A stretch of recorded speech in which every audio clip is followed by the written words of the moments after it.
Hello good morning नमस्ते from new eatery dry cleaner and laundry सर्भिसेसबाट। यो चाहिँ हाम्रो ड्राई क्लिनको लागि आएको ढाकाको साडी हो है। अब यो हामीले ड्राई क्लिन गरिसकेका छौँ। अब यसलाई हामी स्टिम प्रेस लाउने छौँ। त्यसपछि हामी फोल्ड गरेर हजुरहरूलाई देखाउने छौँ। यस्तै ड्राई क्लिन गर्न चाहनुहुन्छ भने ढाका साडीहरू हामीलाई सम्झनुहोस्। हामी एकदमै राम्रो केयर गर्छौँ हजुरको साडीलाई। स्टिम प्रेस हुँदैछ है।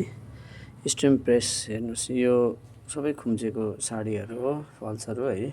अब आफ्टर स्टिम प्रेस चाहिँ एकदमै क्लियर हुन्छ। ल हेर्नुहोस्, स्टिम प्रेस भइसकेपछि यस्तो हुन्छ।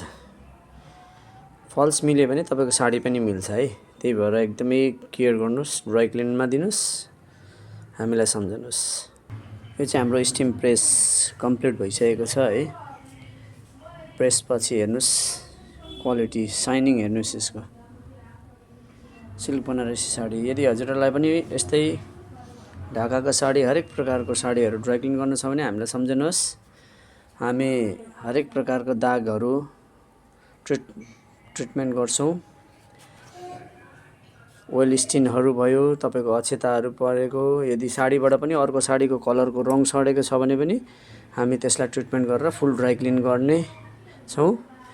त्यसको लागि हामीलाई सम्झनुहोस्। New eatery dry cleaner and laundry services हाम्रो युट्युब च्यानललाई पनि सब्सक्राइब गरिदिनुहोस्। हाम्रो फेसबुक पेजलाई लाइक कमेन्ट सेयर गरिदिनुहोस्। थ्याङ्क यू, धन्यवाद।